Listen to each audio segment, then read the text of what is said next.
عن عبد الله بن مسعود رضي الله تعالى عنه قال سألت رسول الله صلى الله عليه وسلم قلت أي الأعمال أفضل قال النبي صلى الله عليه وسلم الصلاة في ميقاتها وبر الوالدين والجهاد في سبيل الله أو كما قال عليه الصلاة والسلام۔ حضرت عبداللہ ابن مسعود رضی اللہ عنہ فرماتے ہیں کہ میں نے نبی کریم صلی اللہ علیہ وسلم سے پوچھا کہ اللہ کے رسول یہ بتلائیے بہترین عمل کون سا ہے، فضیلت والا عمل کون سا ہے؟ نبی کریم صلی اللہ علیہ وسلم نے ارشاد فرمایا نماز کو ان کے اوقات میں پڑھنا، یعنی ہر نماز کو اس کے مستحب وقت میں پڑھنا۔ دوسری بات ارشاد فرمائی والدین کے ساتھ حسن سلوک کرنا۔ تیسری بات ارشاد فرمائی اللہ کے راستے میں جہاد کرنا۔ یہاں دوسری بات ہے والدین کے ساتھ حسن سلوک۔ آپ صلی اللہ علیہ وسلم نے نماز کے اہتمام کے بعد والدین کے ساتھ حسن سلوک کو بڑی تاکید سے بیان فرمایا۔ حضرت ابو درداء رضی اللہ عنہ فرماتے ہیں کہ ایک شخص نے ان سے پوچھا کہ میری ایک عورت ہے، میرے نکاح میں میری بیوی ہے، مجھے اس سے بہت محبت ہے، اور میرے والد اور ایک روایت میں ہے کہ میری والدہ یہ چاہتی ہے کہ اسے طلاق دے دے، کیا میں طلاق دے دوں؟ حضرت ابو درداء رضی اللہ عنہ نے ارشاد فرمایا کہ میں نے نبی کریم صلی اللہ علیہ وسلم سے یہ سنا ہے کہ والد جنت میں جانے کا تمہارا بہترین دروازہ ہے، اگر چاہے تو اس دروازے کو ضائع کر دے اور اگر چاہے تو اس کی حفاظت کر لے۔ حضرت ابو درداء رضی اللہ عنہ کی اس ارشاد کا مطلب یہ ہے کہ جب تیرے والد یا تیری والدہ بیوی کو طلاق کے لیے کہہ رہے ہیں تو طلاق دے دے۔ یہاں پر مسئلہ معلوم ہونا چاہیے، کیا عام حالات میں ماں یا باپ میں سے کوئی ایک یا دونوں یہ کہے کہ بیوی کو طلاق دے دو تو طلاق دینا چاہیے یا نہیں؟ علماء نے لکھا ہے کہ اگر عورت کی طرف سے حق تلفی نہیں ہے، چاہے عورت عمل کے اعتبار سے اتنی نیک صالح بھی نہیں ہے، لیکن عورت کی طرف سے حق تلفی نہیں ہے اور شوہر کو اس سے محبت ہے، اس کے باوجود اگر والدین میں سے کوئی ایک یہ کہے کہ ان کو طلاق دے دو تو طلاق دینا ضروری نہیں ہے۔ روایتوں میں آتا ہے حضرت عبداللہ ابن عمر رضی اللہ عنہما کا نکاح ہوا، بڑی نیک صالح عورت تھی، خوب محبت کرنے والی اور خدمت کرنے والی تھی، لیکن شادی کے بعد کچھ اعمال میں کمی آنے لگی تو حضرت عمر رضی اللہ عنہ نے اپنے بیٹے سے کہا کہ ان کو طلاق دے دو۔ عبداللہ ابن عمر چاہتے تھے کہ میں طلاق نہ دوں، جو بڑی محبت ہیں، بہت خدمت گزار ہیں، ہاں ان سے شادی کرنے کی وجہ سے عمل میں کچھ کوتاہی آ رہی ہے۔ آپ صلی اللہ علیہ وسلم کی خدمت میں پہنچے اور عرض کیا کہ مجھے اپنی بیوی سے محبت ہے، میرے ابا حضرت عمر رضی اللہ عنہ طلاق دینے کو کہہ رہے ہیں۔ آپ صلی اللہ علیہ وسلم جانتے تھے کہ عمر ایسے ویسے مشورہ نہیں دیں گے، کہا کہ اپنے باپ کی مانو۔ حضرت عبداللہ ابن عمر رضی اللہ تعالیٰ عنہ نے طلاق تو نہیں دی اور آپ صلی اللہ علیہ وسلم نے مجبور بھی نہیں کیا۔ جب آپ صلی اللہ علیہ وسلم نے فرمایا کہ اپنے باپ کی مانو تو اس کے بعد یعنی ابا کے کہنے پر تو طلاق نہیں دی، لیکن جب آپ صلی اللہ علیہ وسلم نے فرمایا تو آنے کے بعد طلاق دے دی، لیکن طلاق جو دی وہ حیض کی حالت میں تھی۔ حضرت عمر کو اس کا علم ہوا،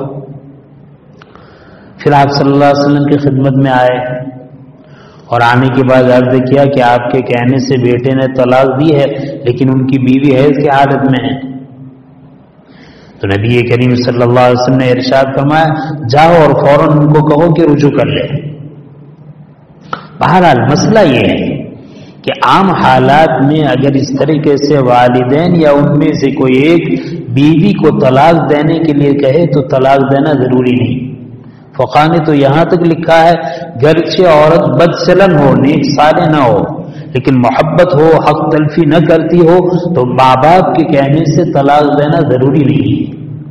اس سے یہ معلوم ہوا کہ ہمارے بڑے ہمیں کوئی حکم کرے، وہ حکم شریعت کے خلاف ہیں تو ان بڑوں کا ادب احترام باقی رکھو، لیکن ان کی ماننا ضروری نہیں.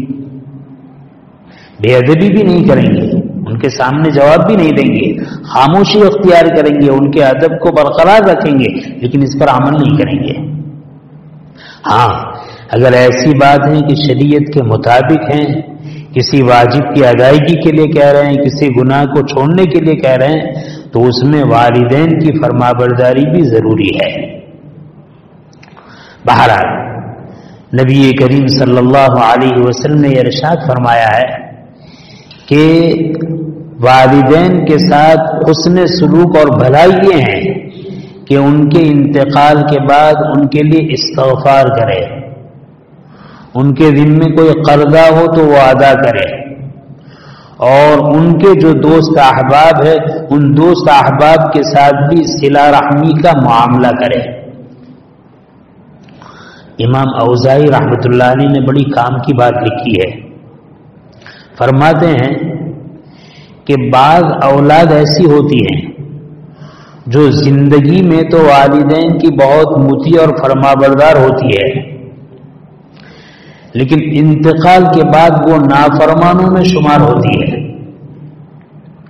اور بعض اولاد ایسی ہوتی ہے جو زندگی میں نافرمان ہوتی ہے اور انتقال کے بعد وہ اس کی فرمانبردار سمجھی جاتی ہے. عجیب معاملہ ہے. بہت بڑا بدبخت آدمی ہے کہ زندگی میں بھی وہ والدین کا نافرمان رہے اور مرنے کے بعد بھی والدین کو تکلیف پہنچاتا رہے. اور خوش نصیب وہ ہیں جو زندگی میں بھی والدین کو خوش کرنے والا ہو اور انتقال کے بعد بھی ان کو راحت پہنچانے والا ہو. لیکن یہ عجیب معاملہ ہے کہ ایک آدمی زندگی میں فرما بردار ہیں اور مرنے کے بعد نافرمان شمار ہوتا ہے، اور یہ اچھا آدمی ہے کہ زندگی میں تو وہ فرما بردار نہیں تھا لیکن انتقال کے بعد وہ فرما بردار شمار ہوتا ہے. امام اوزاعی رحمۃ اللہ علیہ لکھتے ہیں ہمیں یہ روایت پہنچی ہے کہ ایک آدمی اپنے والدین کے ساتھ پوری زندگی اطاعت اور فرمانبرداری کا اور حسن سلوک کا معاملہ کرتا ہے، لیکن جب وہ انتقال کر جاتا ہے تو انتقال کرنے کے بعد ان کے لیے دعائے مغفرت نہیں کرتا، اور انتقال کے بعد انہوں نے جو قرض چھوڑا ہے وہ قرض کی ادائیگی نہیں کرتا، اور والدین کو جو برا بھلا کہا جاتا ہے اس برے بھلائی کو ختم نہیں کرتا. بڑا بد نصیب ہے وہ بیٹا، چاہے زندگی میں فرما بردار ہو لیکن مرنے کے بعد ان کے ساتھ یہ معاملہ نہ کرے. اس کے مقابلے میں ایک بیٹا ہے زندگی میں تو فرما برداری نہیں کی، نافرمان رہا، لیکن جیسے ہی والدین کا انتقال ہوا تو انتقال کے بعد خوب ان کے لیے دعائے مغفرت کرتا ہے، ایصال ثواب کرتا ہے. انہوں نے کوئی قرضہ چھوڑا ہے تو وہ قرضہ کو ادا کرتا ہے، یا جن کے پاس قرضہ ہے ادائیگی کی شکل نہیں تو معاف کرواتا ہے. اور والدین کو ان کے انتقال کے بعد جو برا بھلا کہا جاتا ہے وہ اس برائی کو بھلائی سے مٹاتا ہے، یعنی لوگوں کے حقوق ہے اس حقوق کو ادا کرتا ہے. تو یہ اولاد گرچہ زندگی میں نافرمان تھی لیکن انتقال کے بعد دعائے مغفرت کرتا ہے، استغفار کرتا ہے، ایصال ثواب کرتا ہے، ان کے ذمے جو قرض تھا وہ قرض ادا کرتا ہے، بلکہ تفصیل کے لیے کہے نماز روزے کا فدیہ ادا کرتا ہے. اور لوگ جو ان کو برا بھلا کہتے تھے یہ ان کے حقوق ادا کر کر برا بھلا کہنے سے والدین کو بچاتا ہے، یہ بہت ہی فرمانبردار، بہت ہی سعادت مند بچہ ہے۔ اس لیے علماء نے لکھا ہے ماں باپ ایسی دولت ہیں کہ زندگی میں بھی ان کی نافرمانی نہیں کرنی چاہیے۔ خدا نہ خواستہ کسی اولاد سے اپنی والدین کی نافرمانی ہوئی اور زندگی اس طرح گزر گئی کہ والدین انتقال کر گئے لیکن یہ معافی تلافی نہیں کر سکا، تو اب بھی شریعت میں راستہ موجود ہے، وہ یہی ہے کہ ان کے انتقال کے بعد ان کے لیے خوب استغفار کرے، مغفرت کی دعا کرے، اور وہی ان کے فدیے وغیرہ کو ادا کرے، ان کے دل میں جو قرضہ ہے اس قرض کی ادائیگی کے لیے کوشش کرے۔ حقوق کی تلفی کی وجہ سے لوگ ان کو برا بھلا کہہ رہے ہیں، حقوق کی ادائیگی کے ساتھ ان لوگوں کی زبان کو خاموش کر دے، بند کر دے، یہ بہت ہی اچھا اور بہت ہی سعادت مند بچہ بیٹا شمار کیا جائے گا۔ اور روایتوں سے یہ پتہ چلتا ہے کہ والدین کے ساتھ حسن سلوک کا ایک درجہ یہ ہے کہ ان کے انتقال کے بعد ان کے جو دوست احباب ہیں ان دوست احباب کے ساتھ حسن سلوک کا اور بھلائی کا معاملہ کرے، تعلقات کو باقی رکھے اور ان کے ساتھ خیر خواہی اور بھلائی کرتا رہے۔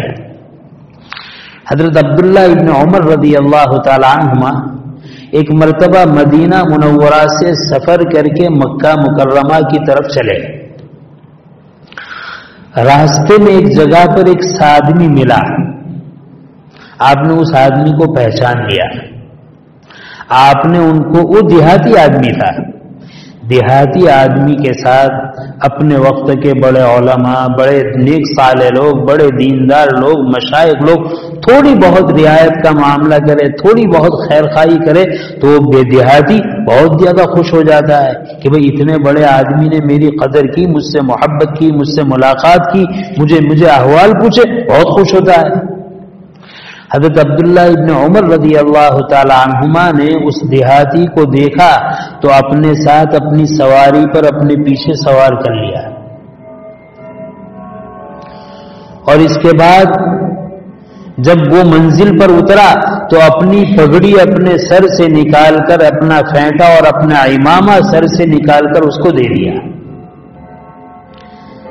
ابن دینار ساتھ میں تھے، انہوں نے حضرت عبداللہ ابن عمر رضی اللہ عنہما سے عرض کیا کہ حضرت آپ نے تو اس دیہاتی کے ساتھ بہت ہی بڑا حسن سلوک کیا، بہت ہی بھلائی اور خیر خواہی کا معاملہ کیا، وہ تو ایک دیہاتی آدمی تھا، آپ اس سے سلام کر لیتے، دو اچھے جملے کہہ لیتے، وہ بہت خوش ہو جاتا، اتنی ساری رعایت کی آپ نے۔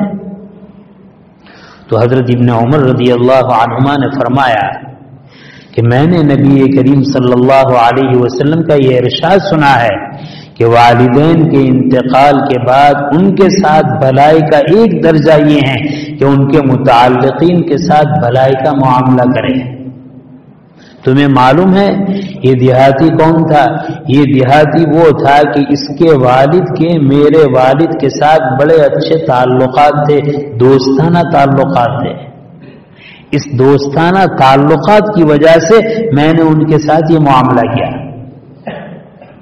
حضرت ابو موسیٰ اشعری رضی اللہ تعالیٰ عنہ کے بیٹے ہیں حضرت ابو بردہ رضی اللہ عنہ، سفر کر کے مدینہ منورہ حاضر ہوئے۔ حضرت عبداللہ ابن عمر رضی اللہ عنہما کو پتہ چلا، آپ اپنے گھر سے اس حضرت ابو بردہ کو ملنے کے لیے تشریف لائے، ملاقات کی، خیر و خیریت پوچھی، اور اس کے بعد حضرت ابو بردہ سے پوچھا کہ معلوم ہے میں اپنے گھر سے آپ کی ملاقات کے لیے، آپ کی خیر خیریت کے لیے آپ کے پاس کیوں آیا؟ کہا کہ مجھے تو معلوم نہیں۔ کہا کہ میں اس لیے آیا کہ میں نے نبی کریم صلی اللہ علیہ وسلم کا یہ ارشاد سنا ہے کہ والدین کے دوست احباب کے ساتھ خیر خواہی اور بھلائی کا معاملہ کرنا، یہ والدین کے ساتھ ان کے انتقال کے بعد بہت بڑا حسن سلوک ہے۔ مجھے معلوم ہے اے ابو بردہ، آپ کے والد حضرت ابو موسیٰ اشعری رضی اللہ عنہ کے میرے والد حضرت عمر رضی اللہ تعالی عنہ سے بہت اچھے تعلقات تھے۔ میرے بھائی مجھے بتلانا یہ ہے کہ حضرات صحابہ رضی اللہ عنہم کا معمول یہ تھا کہ خود آپس میں تو ملے جلے رہتے ہی تھے، اپنے والدین کے جو متعلقین ہیں ان متعلقین کے ساتھ بھی بھلائی اور حسن سلوک کا معاملہ کرتے تھے۔ کیوں؟ آپ صلی اللہ علیہ وسلم کا ارشاد ہے کہ والدین کے انتقال کے بعد ان کے ساتھ حسن سلوک کا ایک بہت بڑا درجہ یہ ہے کہ ان کے دوست احباب کے ساتھ ملے، ان کے ساتھ حسن سلوک اور بھلائی کا معاملہ کرے۔ اسی لیے آدمی کو چاہیے کہ آدمی اپنے والدین کی بھی قدر کرے اور ان کے متعلقین کی بھی قدر کرے۔ ہمارا حال تو یہ ہے کہ ہم اپنے والدین ہی کی قدر نہیں کرتے، انہی کو خاطر میں شمار میں نہیں لاتے۔ نبی کریم صلی اللہ علیہ وسلم نے ارشاد فرمایا کہ میں بہت بڑے گناہ سے تمہیں خبر نہ دوں، بہت بڑے گناہوں کی خبر نہ دوں؟ کہا کہ ضرور دیجیے۔ آپ نے ارشاد فرمایا اللہ تعالی کے ساتھ شرک کرنا یہ سب سے بڑا گناہ ہے۔ پھر اس کے بعد فرمایا اس کے بعد بہت بڑا گناہ یہ ہے آدمی اپنے والدین کی نافرمانی کرے۔ پھر اس کے بعد آپ ٹیک لگائے ہوئے تھے، آپ نے ٹیک چھوڑ دیا اور سیدھے بیٹھ گئے، اور اس کے بعد آپ نے ارشاد فرمایا کہ اس کے بعد بہت بڑا گناہ جھوٹی گواہی دینا ہے۔ اور آپ بار بار یہ فرماتے رہیں جھوٹی گواہی دینا بہت بڑا گناہ ہے، جھوٹی گواہی دینا بہت بڑا گناہ ہے۔ حضرات صحابہ رضی اللہ عنہم یہ چاہنے لگے کہ آپ صلی اللہ علیہ وسلم بار بار تاکید سے فرما رہے ہیں کاش کہ آپ خاموش ہو جائے۔ کیوں خاموش ہو جائے؟ علماء نے ایک بہترین وجہ یہ لکھی ہے، نبی کریم صلی اللہ علیہ وسلم کے صحابہ کو آپ کی تکلیف، آپ کی مشقت، آپ کی گرانی ذرہ برابر برداشت نہیں تھی۔ بار بار آپ کہہ رہے ہیں آپ کو تکلیف ہو رہی ہے۔ حضرات صحابہ چاہتے تھے کہ آپ نے ایک بات ارشاد فرما دی ہے، ہم نے سن لیا ہے، ہم ان پر عمل کریں گے، کاش کہ آپ بار بار کہہ کر تکلیف برداشت نہ کریں، تکلیف نہ اٹھائیں۔ یہاں بھی آپ نے فرمایا والدین کی نافرمانی نہ کرے۔ والدین کی نافرمانی بہت بڑا گناہ ہے۔ اسی لیے ایک روایت میں تو نبی کریم صلی اللہ علیہ وسلم نے ارشاد فرمایا کہ آدمی دنیا میں جتنے بھی گناہ کرتا ہے حق تعالی شانہ کی منشا کے مطابق اللہ تعالیٰ چاہے تو اس کی پکڑ دنیا میں فرمائے، چاہے معاف کر دے، چاہے آخرت میں اس کی پکڑ فرمائے۔ اللہ تعالیٰ بے بادشاہ ہے، مختار کل ہے، وہ جو چاہے معاملہ کرے۔ یعنی جتنا بھی گناہ ہو، بڑے سے بڑا گناہ ہو، کسی کی بھی قسم کا گناہ ہو سکتا ہے اللہ تعالیٰ اس کی فوری پکڑ نہ فرمائے، یا تو آخرت میں اس کی سزا دے یا معاف فرما دے۔ لیکن والدین کی نافرمانی اور والدین کو ستانا اور والدین کی توہین کرنا اور والدین کو تکلیف پہنچانا یہ اتنا بڑا گناہ ہے، اتنا بڑا گناہ ہے کہ حق تعالی شانہ مہلت نہیں دیتے، وہ جب تک اس کو اس سزا سے دوچار نہیں کریں گے، اس نافرمانی کیا وہ خمیازہ نہیں بھگتے گا، سزا نہیں بھگتے گا، وہاں تک وہ دنیا سے رخصت نہیں ہوگا۔ یعنی موت سے پہلے والدین کو ستانے کی تکلیف کا اور اس گناہ کا خمیازہ اور سزا وہ آدمی ضرور بھگتے گا۔ یعنی والدین کی نافرمانی ایسا گناہ ہے کہ جس کی سزا اللہ تعالیٰ دنیا ہی میں عطا فرماتے ہیں۔ لہذا ہمیں چاہیے ہم اس معاملے میں چوکنا رہے اور اپنے آپ کو اس سے خوب بچائے۔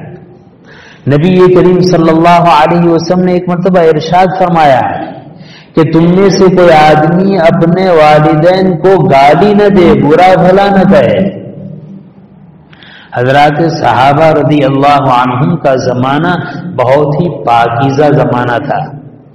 وہ بہت سارے گناہ جو ہم رات دن کر رہے ہیں ان گناہوں کا وہاں تصور نہیں تھا، خیال نہیں تھا، ان کی سمجھ سے یہ چیز بالا تر تھی، ان کی سمجھ سے دور تھی کہ ایسا گناہ بھی ہو سکتا ہے، ان کی سمجھ سے بالا تر بات تھی۔ تو یہ گناہ کہ کوئی آدمی اپنے والدین کو گالی دے، حضرات صحابہ کی سمجھ سے بالا تر بات تھی، وہ اس کو تصور ہی نہیں کر سکتے تھے کہ ایسا ہو سکتا ہے کہ کوئی آدمی اپنے ماں باپ کو گالی دے۔ اللہ ہماری حفاظت فرمائے۔ آج کے دور میں بعض بدبخت کمینے اور خبیث قسم کی اولاد وہ ہیں جو اپنے ماں باپ کے سامنے بے تکا بولتے ہیں، گالی گلوچ کرتے ہیں، دامن پکڑ لیتے ہیں، سینہ پکڑ لیتے ہیں، کان مروڑ لیتے ہیں، جھنجھوڑتے ہیں، اور بعض بدبخت تو اپنے والدین کو مارتے ہیں، حالانکہ وہاں اس چیز کا تصور نہیں تھا۔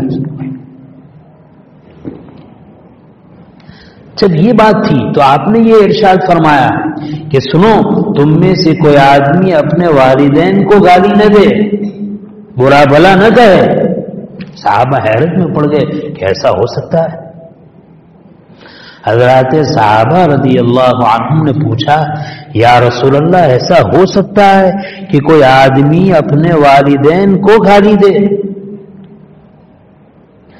بعد میں یہ چیز آنے والی تھی، بعد میں یہ گناہ صادر ہونے والے تھے، اور اس کی شکلیں ان ناپاک آنکھوں کو دیکھنی تھی۔ نبی کریم صلی اللہ علیہ وسلم نے بات کو سمجھانے کے لیے جواب کے دائرے کو وسیع فرمایا، ان کو سمجھانے کے لیے۔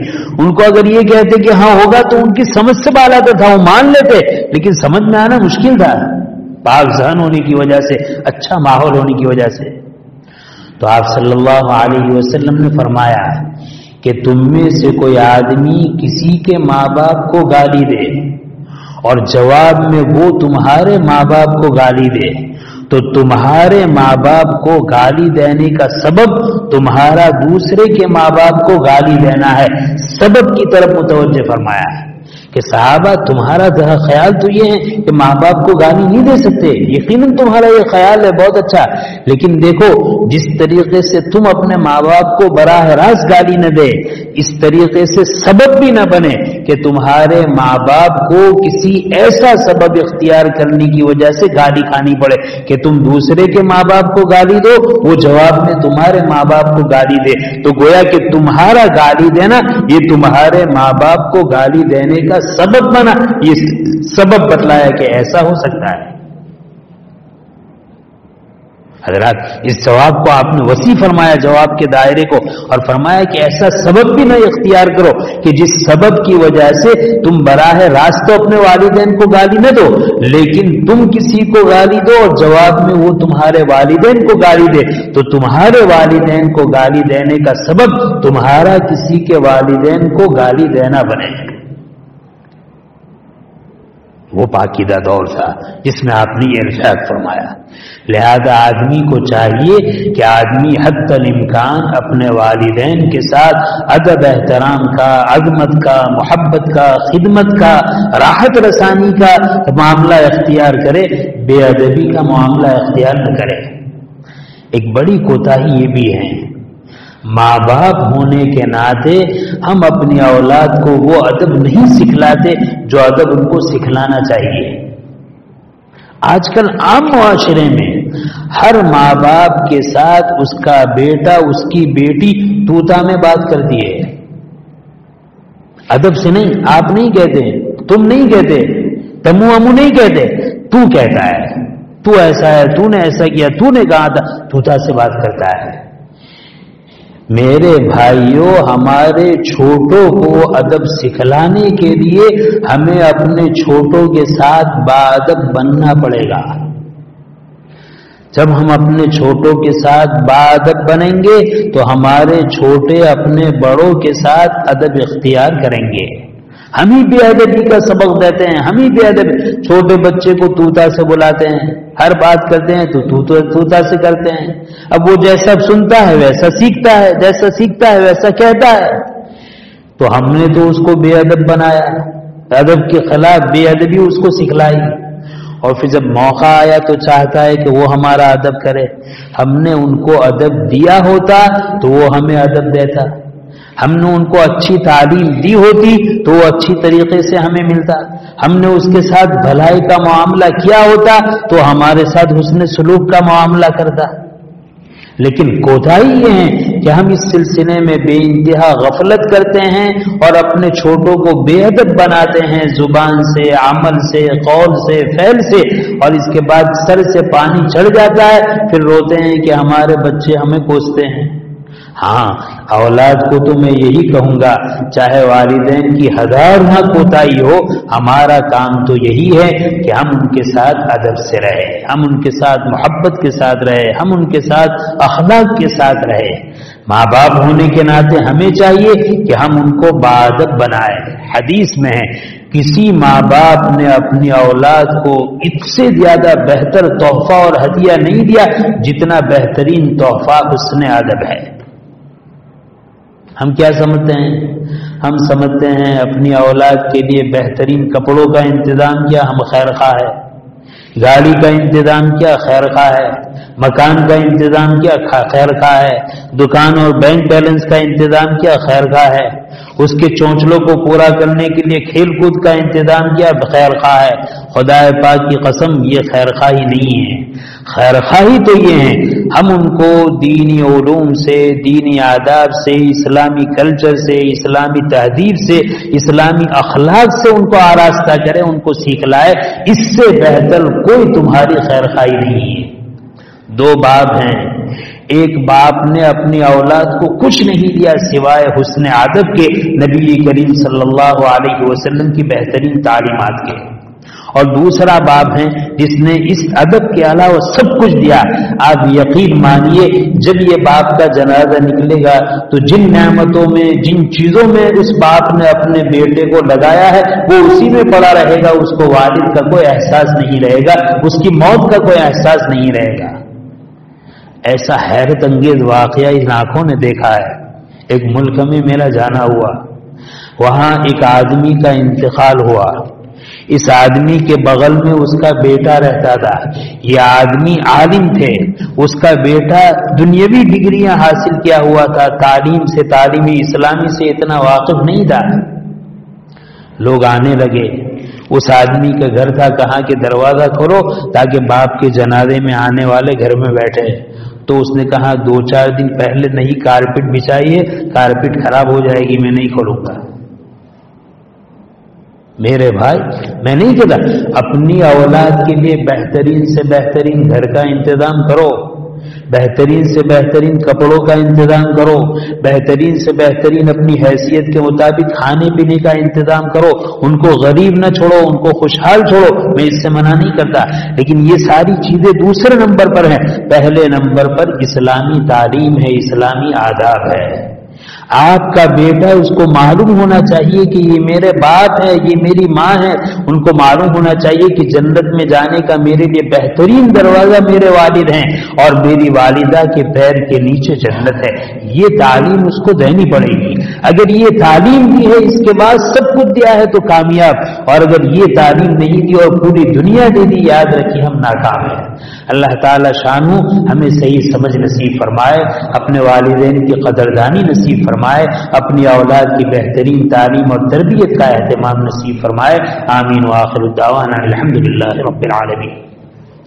الحمد لله رب العالمين عدد خلقه ورضا نفسه وزنة عرشه ومداد كلماته. اللهم لا أحصي ثناء عليك أنت كما أثنيت على نفسك. اللهم صل على محمد وعلى آل محمد كما صليت على إبراهيم وعلى آل إبراهيم إنك حميد مجيد. ربنا آتنا في الدنيا حسنة وفي الآخرة حسنة وقنا عذاب النار. ربنا لا تزغ قلوبنا بعد إذ هديتنا وهب لنا من لدنك رحمة إنك أنت الوهاب. ربنا ظلمنا أنفسنا وإن لم تغفر لنا وترحمنا لنكونن من الخاسرين. ربنا هب لنا من أزواجنا وذرياتنا قرة أعين واجعلنا للمتقين إماما. ربنا أفرغ علينا صبرا وثبت أقدامنا وانصرنا على القوم الكافرين. اللهم حاسبنا حسابا يسيرا. اللهم أجرنا من النار اللهم فك رقابتنا من النار اللهم ألف بين قلوبنا وأصلح ذات بيننا واهدنا سبل السلام ونجنا من الظلمات إلى النور وجنبنا الفواحش ما ظهر منها وما بطن وبارك لنا في أسمائنا وأبصارنا وقوتنا ما أحييتنا واجعله الوارث منا واجعل ثارنا على من ظلمنا وانصرنا على من عادانا ولا تجعل مصيبتنا في ديننا ولا تجعل الدنيا أكبر همنا ولا مبلغ علمنا ولا غاية رغبتنا ولا تسلط علينا من لا يخافك ولا يرحمنا اللهم زدنا ولا تنقصنا وأكرمنا ولا تهنا وآتنا ولا تحرمنا وآثرنا ولا تؤثر علينا وارضنا وارض عنا الہی اپنے فضل و کرم سے ہمارے جمع ہونے کو قبول فرما اے اللہ ہمارے گناہوں کو معاف فرما ہماری خطاؤں سے درگزر فرما ہماری سیئات کو حسنات سے مبدل فرما اے اللہ گناہ کر کر کے دل اتنے سیاہ ہو چکے ہیں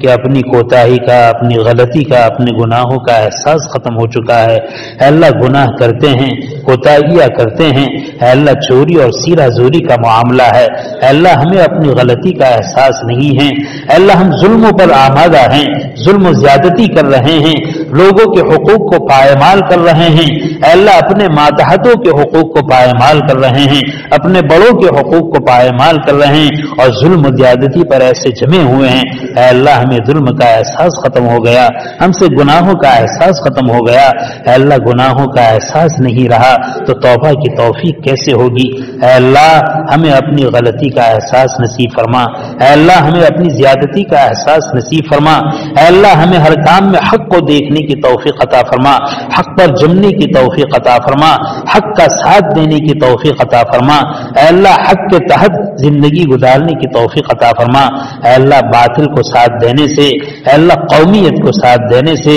رشتہ داری کو ساتھ دینے سے اے اللہ محلے کو ساتھ دینے سے اے اللہ خاندان کو ساتھ دینے سے اے اللہ ہماری حفاظت فرما اے اللہ ہماری حفاظت فرما اے اللہ ہمیں صراط مستقیم نصیب فرما اے اللہ امت کے حال پر رحم فرما اے اللہ امت کے پریشان حالوں کی پریشانیوں کو دور فرما اے اللہ امت کے بیماروں کو شفا کاملہ عاجلہ دائمہ مستمرہ نصیب فرما اے اللہ تیرے حقوق ہم سے ضائع ہوئے ہیں تیرے نبی کے حقوق ہم سے ضائع ہوئے ہیں اے اللہ ماں باپ ہونے کے ناطے اپنی اولاد کے اولاد ہونے کے ناطے اپنی ماں باپ کے استاد ہونے کے ناطے شاگردوں کے شاگرد ہونے کے ناطے اساتذہ کے اے اللہ بھائی بہن ہونے کے ناطے بھائی بہنوں کے رشتہ دار ہونے کے ناطے رشتہ داروں کے اے اللہ انسان تو انسان حیوانوں کے حقوق ہم سے ضائع ہوئے ہیں اے اللہ حقوق العباد کا معاملہ بڑا کٹھن ہے اے اللہ آپ کے حق میں جتنی بھی حق تلفی ہوئی اے اللہ آپ معاف کرنے والے ہیں اے اللہ لیکن بندوں کے حقوق کا آپ نے اب ضابطہ بنایا ہے جب تک بندہ معاف نہیں کرے گا آپ معاف نہیں کریں گے اے اللہ ہم نے لوگوں کے دل کو توڑا ہے اے اللہ لوگوں کے حقوق کو ضائع کیا ہے اے اللہ لوگوں کی زمینوں کو کھایا ہے لوگوں کے مالوں کو کھسوٹا ہے اے اللہ طرح طرح کے پیکرے کر کے ہم نے لوگوں کے مالوں کو طلب کیا ہے اے اللہ بیواؤں کے مالوں کو کھایا ہے یتیموں کے مالوں کو کھایا ہے بھائی اور بہنوں کے مالوں کو کھایا ہے پھوپھی اور چچا کے مالوں کو کھایا ہے اے اللہ حرام کھا جا کر دل مردہ ہو چکا ہے کریم آقا ہمیں صحیح سمجھ نصیب فرما اے اللہ ہر ایک کی حق تلفیوں کو حق کی تلافی سے اے اللہ بدل دے اے اللہ تیرے اور تیرے بندوں کے حقوق کی ادائیگی کا اہتمام نصیب فرما اے اللہ ہمیں صحیح سمجھ نصیب فرما اے اللہ دنیا چند روزہ ہے اے چند روزہ زندگی میں اے اللہ فرعونیت کے ساتھ بھی زندگی گزر سکتی ہے حمانیت کے ساتھ بھی زندگی گزر سکتی ہے شدادیت کے ساتھ بھی زندگی گزر سکتی ہے اے اللہ تیرے صالح بندوں کے ساتھ بندے بن کر بھی زندگی گزر سکتی ہے اے اللہ فرعونیت والی زندگی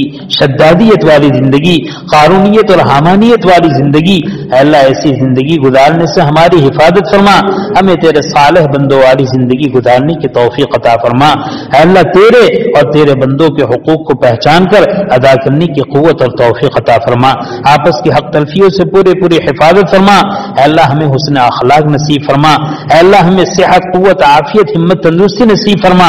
اے اللہ ہمیں ایک دوسرے کے ہمدرد اور غمخوار بن کر زندگی گزارنے کی توفیق عطا فرما. ایک دوسرے کے اے اللہ دل کو توڑ کر زندگی گزارنے سے ہماری حفاظت فرما. اے اللہ ہمیں اپنے اکابر اور مشائخ اور ہمارے علماء کا ادب احترام نصیب فرما. اے اللہ ہمیں دین کا ادب احترام نصیب فرما, قرآن و سنت کا ادب احترام نصیب فرما. خلاف شرع کام میں اے اللہ ہم آگے بڑھ رہے ہیں, اے اللہ ہمیں روک دیجئے. اے اللہ شریعت کے مطابق زندگی گزارنے کی توفیق اور سعادت نصیب فرما دیجئے. اے اللہ تیرے دین کی اے اللہ مخالفت سے, دینداروں کی مخالفت سے, علماء حقانین کی مخالفت سے ہماری حفاظت فرما. اے اللہ کیسی سخت وعیدیں ہیں. جو آدمی ایک برائی کرتا ہے اس برائی کا اثر 60 نسلوں تک پہنچتا ہے, جو آدمی خیر کرتا ہے اس کا اثر 60 نسلوں تک پہنچتا ہے. اے اللہ ہمیں اپنی غلطی کا احساس نصیب فرما, ہمیں اپنی کوتاہی کا احساس نصیب فرما, اس پر جم کر ہٹ دھرمی اور ضد سے اے اللہ ہماری حفاظت فرما. اپنے تباہ ہونے سے اور اپنی نسلوں کو تباہ ہونے سے اے اللہ ہماری حفاظت فرما. اے اللہ ہر خیر کو مقدر فرما, اے اللہ ہر شر سے حفاظت فرما. اے اللہ امت کے بیماروں کو شفاء کاملہ عاجلہ دائمہ مستمرہ نصیب فرما. امت کے پریشان حالوں کی پریشانیوں کو دور فرما. بے گھر اور بے در کو گھر اور در عطا فرما. بے اولاد کو اولاد عطا فرما. نافرمان اولاد کو فرما بردار اور مطیع بنا دیجیے. اے اللہ جن کی اولاد بیمار ہیں, کہیں ہاتھ سے, کہیں پیر سے, کہیں آنکھ سے, کہیں زبان سے معذور ہیں, اے اللہ ان کی معذوری کو ختم فرما. شفاء کاملہ عاجلہ دائمہ مستمرہ نصیب فرما. اے اللہ تیرے بندے کیسی کیسی بیماریوں میں اسپتالوں میں سسک رہے ہیں, اے اللہ ان کے حال پر رحم فرما, ان کو شفاء کاملہ عاجلہ دائمہ مستمرہ نصیب فرما. اے اللہ تیرے جتنے بندے اور بندیاں اے اللہ دنیا کو چھوڑ کر تیرے دربار میں آ چکے ہیں, اے اللہ ان کی مغفرت فرما, ان کے درجات کو بلند فرما, ان کی سیئات کو حسنات سے مبدل فرما, ان کی قبروں کو نور سے منور فرما, ان کی قبروں کو جنت کے باغوں میں سے ایک باغ بنا دیجیے, جہنم کا گڑھا بننے سے حفاظت فرما دیجیے, عذاب قبر سے ان کی حفاظت فرما دیجیے. اے اللہ دنیا میں ایسے اعمال کرنے کی توفیق عطا فرما کہ اے اللہ قبر ہمارے لیے جنت کا باغیرہ بن جائے, پل صراط سے گزرنا آسان ہو جائے. اے اللہ سیدھے ہاتھ میں نامہ اعمال مل جائے, اے اللہ نیکیوں والا پلہ جھک جائے, اے اللہ عافیت کے ساتھ جنت الفردوس میں داخل ہو جائے. اے اللہ ایسی سعادت اور توفیق نصیب فرما. اے اللہ ہمارے روزوں کو آسان فرما, عبادتوں کو آسان فرما, رمضان میں ہر عمل کو آسان فرما. ہمیں صحت, قوت, عافیت, ہمت, تندرستی نصیب فرما. ہر چھوٹی بڑی بیماریوں سے شفاء کاملہ عاجلہ دائمہ نصیب فرما. اے اللہ ہمارے جو بھائی, ہماری جو بہنیں اے اللہ بیمار ہیں, اے اللہ ان کی بیماریوں سے ان کو شفا عطا فرما. اے اللہ ہر خیر کو مقدر فرما, ہر شر سے حفاظت فرما. الہی نبی کریم صلی اللہ علیہ وسلم نے امت کے حق میں جتنی خیر اور بھلائیاں طلب کی ہیں اپنے فضل سے ہمیں عطا فرما, اور جن شرور و فتن سے پناہ چاہیے ہیں ہم سب کو پناہ نصیب فرما. اے اللہ جنہوں نے دعا کے لیے لکھا کہا, جو ہم سے متوقع رہیں, جن کے حقوق ہیں, اے اللہ ان سب کی جائز تمناؤں کو اور جائز مرادوں کو پورا فرما. مظلوم کی دستگیری فرما, ظالم کو ظلم سے روک دیجیے. اے اللہ جو کچھ مانگا وہ بھی عطا فرما, جو کچھ رہ گیا اپنے فضل سے اس سے بڑھ کر اور بہتر عافیت کے ساتھ نصیب فرما. اے اللہ رمضان کے مبارک گھڑیوں میں, رات اور دن میں, پورے عالم میں تیرے صالحین بندے جہاں کہیں بھی, خاص کر کے حرمین شریفین میں جتنی خیر آپ سے طلب کرتے ہیں وہ اپنے فضل سے ہمیں عطا فرما. جن چیزوں سے پناہ طلب کرتے ہیں اپنے فضل سے ہمیں پناہ نصیب فرما.